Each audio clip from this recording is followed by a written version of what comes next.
Bienvenidos amigos y amigas a Historia con el Móvil, un programa especialmente dirigido a estudiantes de secundaria y bachillerato.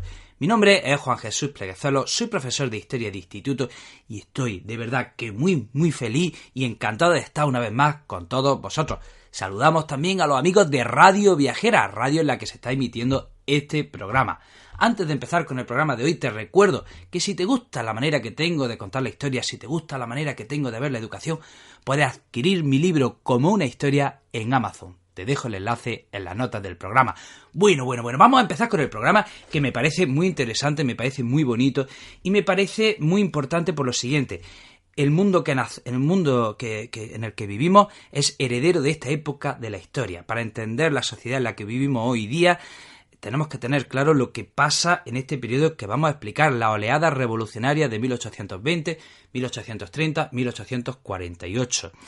Miren, Napoleón Bonaparte terminó con la Revolución Francesa, con un golpe de Estado. Napoleón Bonaparte creó un gran imperio por toda Europa y hizo algo que puede ser una contradicción. Napoleón se proclama a sí mismo emperador, que es una figura propia del antiguo régimen, pero a la vez empieza a difundir las ideas de la Revolución Francesa. La Revolución Francesa termina con el antiguo régimen. La Revolución Francesa finiquita esa sociedad que venía de la Edad Media, donde un rey tenía el poder absoluto, donde los nobles y el clero eran clases privilegiadas, donde el pueblo llano no tenía ningún derecho. Por el simple hecho de haber nacido en una familia pobre y sin recursos, ya estabas condenado a estar toda tu vida ahí. Eso era la sociedad del antiguo régimen, la sociedad anterior a la Revolución Francesa. Y Napoleón Bonaparte, la Revolución Francesa y luego Napoleón Bonaparte, se cargan todo eso. Se lo cargan. ¿Qué hizo Napoleón? Expandir la idea de la Revolución Francesa. La idea de que, que los nobles, pues que no podían tener privilegios, que el rey, que no tenía que tener poder absoluto, que la iglesia no tenía que tener ese poder tan grande junto con el rey. Napoleón difundió todas esas ideas por Europa, y a todas esas ideas le llamamos el liberalismo, las ideas liberales. ¿Qué pasa? Que Napoleón es derrotado, Napoleón fue derrotado dos veces.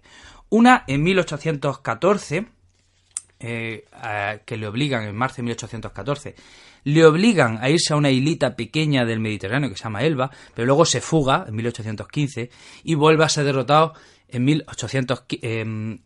vuelve a ser derrotado en junio de 1815 y lo mandan a la isla de Santa Elena. Bueno, la cuestión es que cuando Napoleón es derrotado por primera vez en marzo de 1814, se reúnen en Viena las grandes potencias vencedoras. ¿Qué hacen las grandes potencias vencedoras? Austria, Prusia, Rusia, Gran Bretaña, y también había algunos países ahí como les dejaron, invitaron a otros países, digamos, para que viesen, que no hablasen mucho, pero para que mirasen, como no, España, Suecia, etc. Entonces, ¿qué hicieron las grandes potencias vencedoras tras la derrota de Napoleón? Pues se reunieron y dijeron, madre mía la que ha liado Napoleón, madre mía cómo está el mapa de Europa. Las potencias vencedoras decidieron que había que reorganizar el mapa de Europa, porque Napoleón es que la había conquistado entera, había que reorganizar el mapa de Europa y había que, ¿cómo decirlo?, protegerse unas a otras. Querían hacer un pacto para que no volviese a haber una revolución francesa ni en Rusia, ni en Prusia, ni en Austria, ni en Gran Bretaña. Oye, recordemos que la Revolución Francesa acaba cortando la cabeza de los reyes. O sea, en la Revolución Francesa aquello se fue de madre y rodaron cabezas de Tukiski, de los nobles, de los reyes, de todo el mundo. Entonces, las grandes potencias deciden en Viena, en el Congreso de Viena de 1815, decidieron reunirse, y que esto no vuelva a pasar. Y si alguno de los países implicados sufre una revolución, el resto de potencias tiene que ayudarle. Entonces, ¿qué es lo que hace? Hemos dicho, reorganizar el mapa de Europa, reinstaurar el antiguo régimen previo a la Revolución Francesa, y que si algún país tiene problemas, los demás van a ayudarle y van a sofocar esa revuelta liberal, y también buscan un equilibrio de poder. Buscan un equilibrio de poder entre las grandes potencias, cosa que funcionó, porque no volvió a haber guerra en Europa, o por lo menos grandes guerras, en 50 años. Entonces, ¿cómo se reorganiza el mapa de Europa? Pues atención. Miren, en Prusia Prusia lidera una cosa que se llama la Confederación Germánica. Cuando Napoleón invade los territorios germanos, o sea, la actual Alemania, crea una especie de estado satélite llamado la Conferencia del Rin.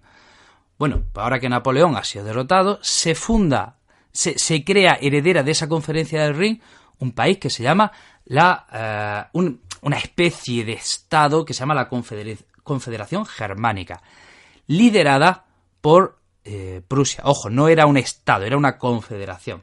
Gran Bretaña se queda con el dominio de los mares. ¿Por qué? Pues porque, por ejemplo, se queda con la isla de Malta, Seychelles. Polonia, pobre Polonia, es dividida entre Prusia, Austria y Rusia. Suecia se anexiona a Noruega. Al norte de Francia se crea un estado tapón que se llama Países Bajos, donde unen Holanda, Bélgica y Luxemburgo. Francia vuelve a su frontera previa a la Revolución Francesa. Rusia se queda con Finlandia. Y bueno, esto a grandes rasgos es cómo reorganizan el mapa de Europa. De ese Congreso de Viena también surgen una serie de alianzas. Por ejemplo, Prusia, Rusia y Austria se unen en lo que se llama la Santa Alianza. Luego, aparte, se crea también la Cuádruple Alianza. Es decir, a Prusia, Rusia y Austria se le une Gran Bretaña. Más tarde, a esa Santa Alianza se le deja, gracias a las maniobras del cardenal Richelieu, también se une Francia. Y bueno, en definitiva, ¿para qué eran esas alianzas? ¿Para qué eran esas alianzas? Esas alianzas eran una especie de... Era un pacto militar para que si una revolución surgía en uno de esos países, el resto de potencias intervendría para sofocar esa revolución. Porque, recordemos, la Revolución Francesa surge en Francia, pero se expande, Napoleón la acaba liando y llega hasta Rusia. Asoló Europa. Entonces, temen que eso vuelva a pasar. Entonces, si una revolución surge en un país, el resto de países va a intervenir, va a sofocar esa revolución, va y reinstaurará al rey de puesto y todos felices y contentos. Entonces, esas son las medidas que se toman en esa reunión de Viena de 1815. Pero hay que decir que fue infructuosa, no dio resultado. ¿Por qué? Porque las ideas liberales de la Revolución Francesa, que se habían expandido gracias a Napoleón, esas ideas liberales ya se habían implantado. La sociedad, sobre todo las clases medias, especialmente la burguesía, habían asumido el liberalismo como una de sus grandes reivindicaciones. Después de Napoleón, la burguesía de cada país ya no aceptaría que hubiesen clases privilegiadas. No iban a aceptar que hubiesen nobles que porque sí, por su iban a tener una serie de privilegios que no les correspondían. Entonces, aunque el Congreso de Viena luchó por reinstaurar el antiguo régimen previo a la Revolución Francesa, en cada país esto iba a ser muy difícil. El liberalismo no tenía marcha atrás. ¿Qué sucede a partir de ahora? Pues miren, esto yo lo resumo de una manera muy simple y siempre le digo a mis alumnos, si habéis entendido esto, os doy un aprobado, os doy el aprobado para todas las asignaturas. El siglo XIX, no deja de ser una lucha entre los que quieren reinstaurar el antiguo régimen y quieren mantener los privilegios de la nobleza y de la monarquía y del alto clero, y entre esas clases medias que quieren una sociedad más liberal, más abierta, donde si quieres algo te lo ocurre, donde haya libertad de prensa, de conciencia, de movimiento, derecho a la vida, etcétera, etcétera. Entonces existe sobre todo la primera parte del siglo XIX, una lucha entre los que quieren mantener sus privilegios y unas clases medias que quieren una sociedad con más libertades. Entonces, se producen 3 oleadas revolucionarias: 1820, 1830 y 1848. Ojo, oleadas revolucionarias que no dejan de ser la continuación de la Revolución Francesa. La Revolución Francesa, digamos que fue el primer asalto. La Revolución de 1820 sería el segundo asalto, la de 1830 sería el tercer asalto y la de 1848 sería el cuarto asalto. Y toda esta oleada revolucionaria dejó un pozo en Europa de reivindicación liberal que daría origen a la democracia. Vamos por partes. 1820. ¿Dónde empieza esa oleada revolucionaria? En España. El 1 de enero de 1820, el general Rafael de Riego, en un pueblo de Cabezas de San Juan, en un pueblo llamado Cabezas de San Juan en Sevilla, tenía que ir a América con sus tropas a sofocar a los independentistas americanos. ¿Y qué hizo Rafael de Riego? Se amotinó con sus tropas y obligó al rey Fernando VII a que jurase la Constitución de Cádiz de 1812. Esa Constitución de Cádiz de 1812 podemos decir que era de las más liberales que había en su momento. Cuando Fernando VII vuelve de su exilio forzoso en Francia en 1814, la deroga por completo, traiciona al pueblo español, traiciona a los liberales y deroga la Constitución de Cádiz en 1814. Bueno, pues en 1820 Rafael de Riego con sus tropas obliga a Fernando VII a jurar la Constitución de 1820 y se instaura de hecho un gobierno liberal en España que dura 3 años. Pero Fernando VII por segunda vez en 1823 traiciona al pueblo español, traiciona a los liberales y llama a la Santa Alianza, y la Santa Alianza interviene en España y sofoca la rebelión que se había iniciado. Esta rebelión que empieza en España también se expande a Nápoles, se expande al Piamonte, se expande a Portugal, desde Portugal se expande a Brasil, fracasa en todos sitios excepto en un sitio, en Grecia. Resulta que Grecia estaba ocupada, invadida por el Imperio Turco. ¿Y qué pasa? Que a toda Europa le caía bien Grecia y a toda Europa le caía mal Turquía, el Imperio Turco. Entonces, Grecia tuvo un gran apoyo de todas las potencias europeas e inevitablemente, pues Grecia acaba venciendo, pues eso, gracias al apoyo de todas esas potencias. Bueno, esta es la oleada revolucionaria de 1820. Vamos a la siguiente oleada revolucionaria de 1830. Miren, vamos a Francia. Cuando Napoleón es derrotado, se pone en el trono a Luis XVIII. Y Luis XVIII no instaura un régimen absolutista previo a la Revolución Francesa. Él sigue manteniendo todo el poder, pero concede una especie de constitución al pueblo francés con medidas liberales. Luis XVIII hace una serie de reformas políticas, Francia ya no volverá a ser la anterior a la Revolución Francesa, y hace cambios políticos. Por ejemplo, el rey establece una cámara de representantes que son elegidos, atención, por mayores de 30 años, hombres mayores de 30 años, y que tengan una renta muy alta. ¿Vale? Entonces, ¿qué pasa? Que en Francia se establece una especie de dualidad. Por un lado se reconoce un parlamento, pero por otro lado, la Constitución permite que el rey gobierne sin el consentimiento, sin la aprobación del parlamento. O sea, tenemos un parlamento, pero a la vez el rey puede gobernar sin el parlamento. O sea, es como una contradicción, ¿no? Parlamentarismo y absolutismo a la vez. ¿Qué sucede? Pues que el pueblo francés se va acostumbrando al parlamentarismo, se va acostumbrando al juego de la representación, se va acostumbrando a los debates y a las discusiones políticas. Ojo, que solo votaba una élite de la sociedad francesa, pero aún así la costumbre del parlamentarismo se va instaurando. Y sucede pues que en 1824 Carlos X sucede, Luis XVIII fallece y le sucede Carlos X. Y Carlos X cada vez empieza a tomar más medidas contra el Parlamento. Empieza a enfrentarse al Parlamento, empieza a tomar medidas contra los parlamentarios. Y el 25 de julio de 1830 toma una serie de medidas que van contra los liberales. Por ejemplo, amordaza la ley de prensa, hace una ley electoral más restrictiva, una ley electoral que beneficia a los más ricos, empieza a gobernar contra la Cámara, cierra la Cámara y convoca nuevas elecciones. En definitiva, toma medidas antiliberales y esto ya es la gota que colma el vaso, porque a esto, sumado a una crisis económica que se vivía por esos años, hace que el pueblo salga a la calle y durante 3 días se producen 3 jornadas de revolución que obligan a Carlos X a largarse. Carlos X se tiene que exiliar y atención, o sea, todo el pueblo estaba en la calle pidiendo que Carlos X se largase y buscando un régimen más justo, más igualitario.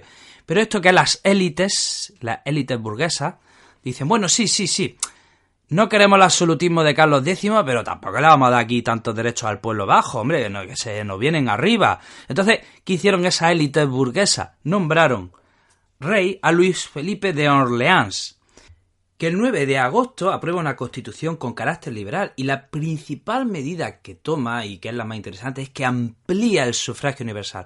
Es decir, permite que más hombres voten. ¿Cómo lo hace? Si antes los hombres solo podían votar los hombres que tuviesen una renta altísima, lo que hace ahora es bajar la exigencia de esa renta.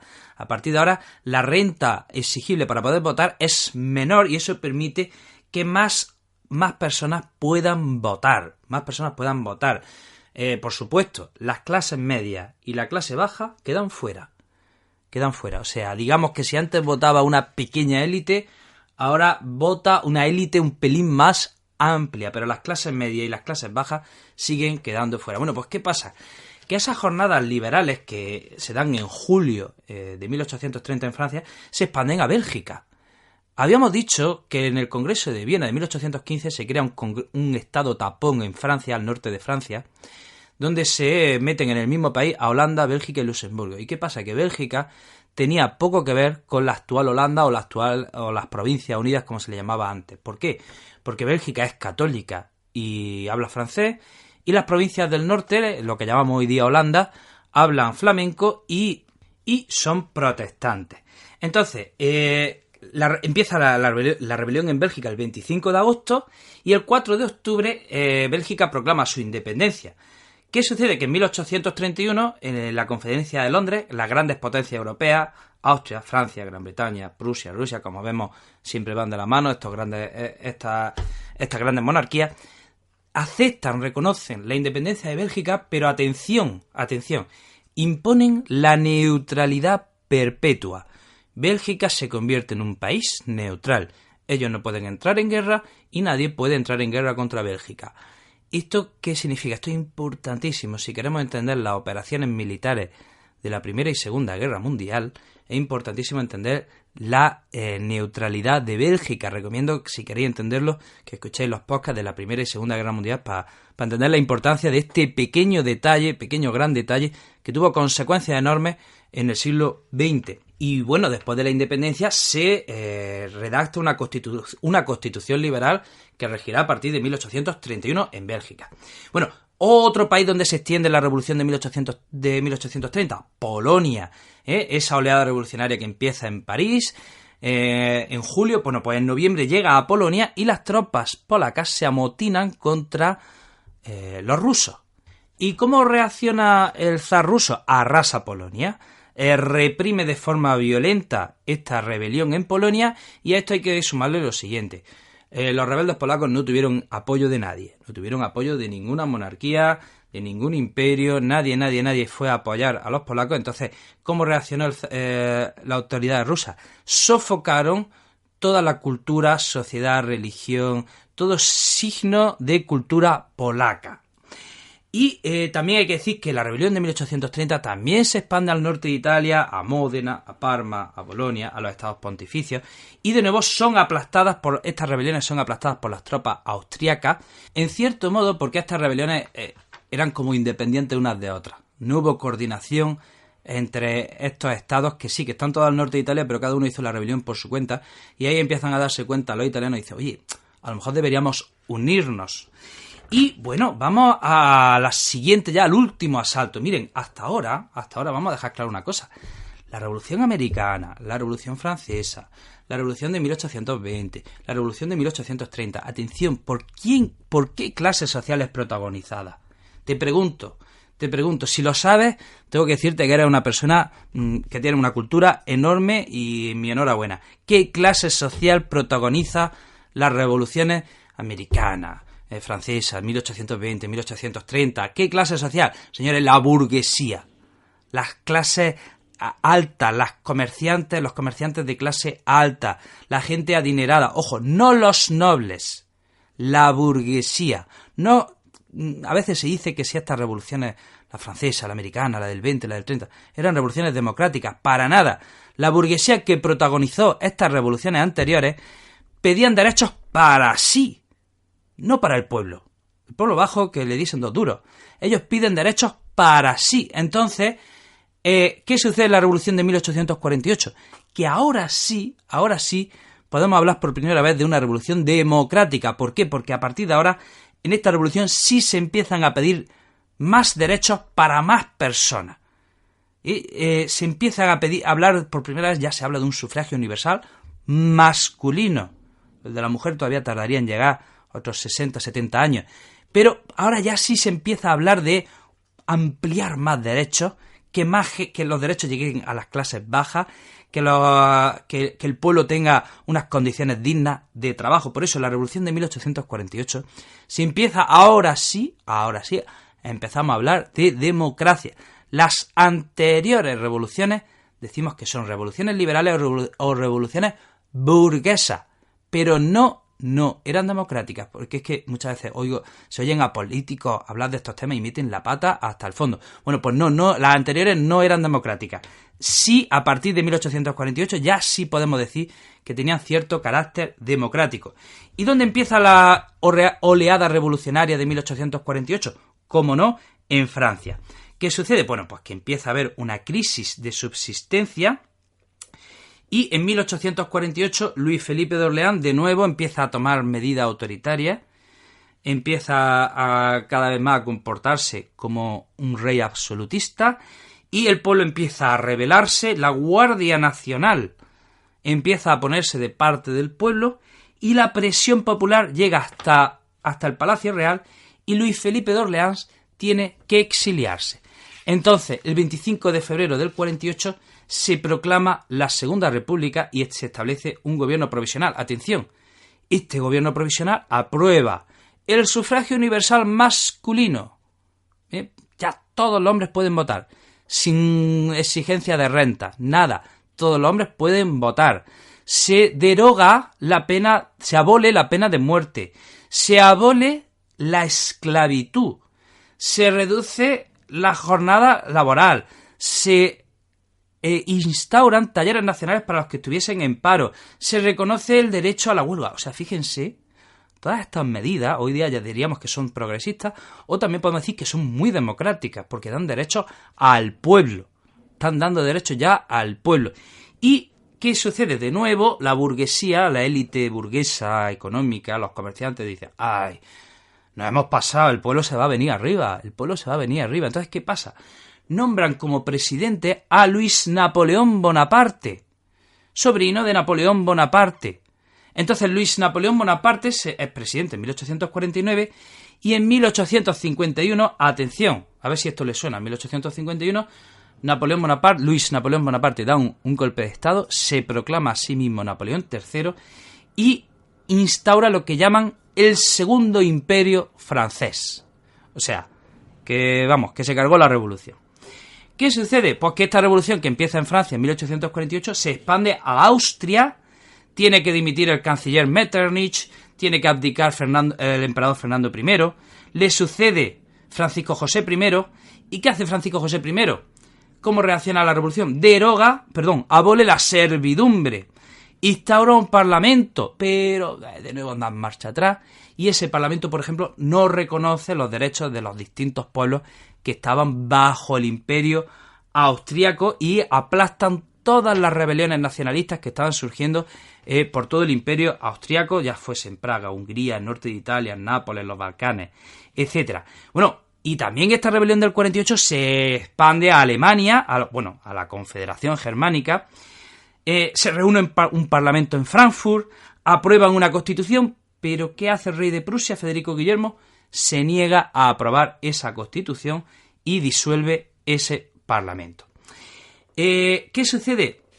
Bueno, aunque en principio hay que decir que esas rebeliones fracasaron, ese pozo de reivindicaciones liberales democráticas ya se había quedado en el pueblo, ya se había expandido, el pueblo había adquirido conciencia de que era merecedor de derechos y que el absolutismo ya no valía. Los regímenes parlamentarios ya no tenían marcha atrás y esa vía que se inicia en esta oleada revolucionaria sigue su camino en el siglo XIX y en el siglo XX. ¿vale? Entonces hay que decir que en principio, si bien estas revoluciones fueron aplastadas, la conquista de derechos ya no tuvo marcha atrás y fue ampliándose a lo largo de todo el siglo.